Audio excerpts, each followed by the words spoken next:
Hello guys, আসসালামু আলাইকুম। কেমন আছেন সবাই? আজ একটা ছোটো সস দিচ্ছি। এই যে পায়েস রান্না করব। এখানে 2 কেজি দুধ ছিল, জাল করে গাঢ় করে নিয়েছি। যে সরগুলো দেখা যাচ্ছে, এই যে দেখছেন কেমন সর পড়ছে। সরটা আমি ভেঙে ফেলছি অবশ্য। এই যে অনেক মোটা সর পড়ছিল, এই যে সরটা ভেঙে গেছে। তো এটা ভালো করে জাল দিয়ে নিচ্ছি। এখনও মাত্র চুলায় দিলাম, দুধটা এখন ঠান্ডা। হ্যাঁ, তো আমি 3-4 দিন মানে কালকে রাত্রেও জাল দিচ্ছি, সকালে 2 ঘন্টা জাল দিচ্ছি, এখন দুপুর। তো এখন ওই যে দেখছেন সরগুলো যে উপর ভাসতেছে। আর এই পাশে আমি চালটা ভালো করে ফুটিয়ে নিচ্ছি, কারণ আমি এর আগে দুধ আর চাল একসাথে দিলে দেখা যায় চালটা ভালো মতো মানে নিচে পড়ে থাকে, এতটা হয় না, স্মুথ হয় না।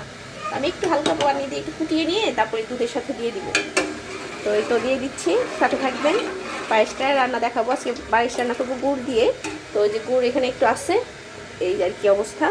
তো কেমন হয় জানাচ্ছি, দেখাচ্ছি, আপনারা দেখতে থাকবেন। তো চুলা টপ করে নিয়েছি, চালটা আমার ফুটে উঠছে। তো এই আর কি। এখন এটা একটু এটা এখানেই থাক। আর দুধটাও বলক আসা অবধি আমি ওয়েট করবো, কারণ দুধটা আমার ভালো করে জাল দেওয়া। দুধের কাছে কোনো ফ্লেভার নাই। ভালো করে 2 দিন আমি জাল দিয়েছি টানা। কালকে আধা ঘন্টা জাল দিয়েছি, আবার সকালেও আজকে আমি অনেকক্ষণ ফুটিয়ে নিয়েছি।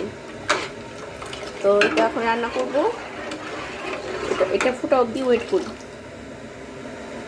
অনেকে আমি যে দুধ চা একবার পায়েস রান্না করতে যাই অনেক মিস্টেক করে ফেলছিলাম ছোটোবেলায়। তখন নতুন নতুন বিয়ে হয়েছে, ছোটো আমি তখন, খুবই ছোট, 14 বছর বয়স, জানতাম না। চাল, চিনি আর হলো দুধ একসাথে দিয়ে জাল করতেছে যে এটাই তো পায়েস। পরে দেখি আমার চাল আর ফুটে না। আমি তো জানি না যে চিনি একসাথে দিলে ফুটে না, এই আর কি। তো যে নতুন নতুন যারা রাঁধুনি আছেন আমার এটা ফলো করবেন। চালটা যদি আগে ফুটিয়ে নেন, যে ফুটিয়ে তারপরে এখানে দিয়ে দিব। দিয়ে দেওয়ার পরে চালটা যখন আরও একটু স্মুথ হয়ে আসবে তখন আমি গুড় বা চিনি যাই দিই সেটা দিব। তো আমারটা দেখবেন, হ্যাঁ সবাই। আমি এই যে একটু ছোট্ট করে ভিডিওটা বানাবো। তো দুধটা প্রায় গরম হয়ে গেছে, একটু পর দেখাচ্ছি। দুধটা প্রায় গরম হয়ে আসছে। এই পরিমাণে যে সামান্য একটু লবণ দিব, কারণ মিষ্টির সাথে একটু লবণ দিলে টেস্টটা অনেক ভালো আসে। এই যে, আর যদি লবণটা না দিই তাহলে আল্লাহ কেমন যেন একটা ভালো আসে না। আমি লবণটা দিয়ে দিলাম। হ্যাঁ, এই তো দুধটা বলক এসে গেছে। এই পর্যায়ে আমি এখান থেকে চালগুলো নিয়ে এই যে এখানে দিয়ে দিব। হ্যাঁ, চামিচে নাড়া দিয়ে দিব। এখানে আমার দুধের পরিমাণ আর চালের পরিমাণটা যদি কেউ জানতে চান আমি বলে দিচ্ছি। এখানে আমার 2 কেজি দুধ ছিল। হ্যাঁ, আর চালের পরিমাণ হলো যে আমি হাতের মুষ্টি করে, হ্যাঁ, দুইটা দিয়েছি।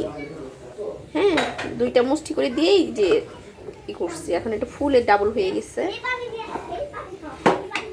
এই আর কি। তো এই তো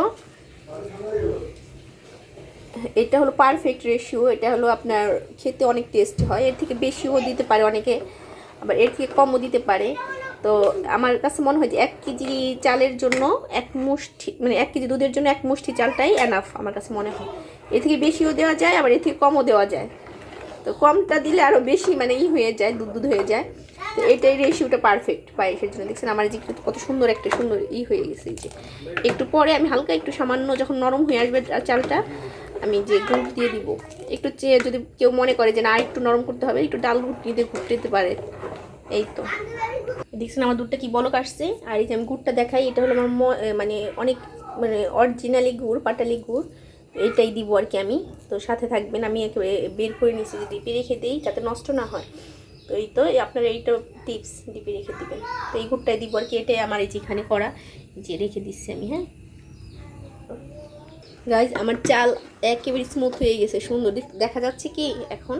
এই পর্যায়ে আমি মিষ্টিটা অ্যাড করব। তো আমি এখানে আপনাদের একটু কনফিউজড হয়েছেন, আমি বলে দিচ্ছি।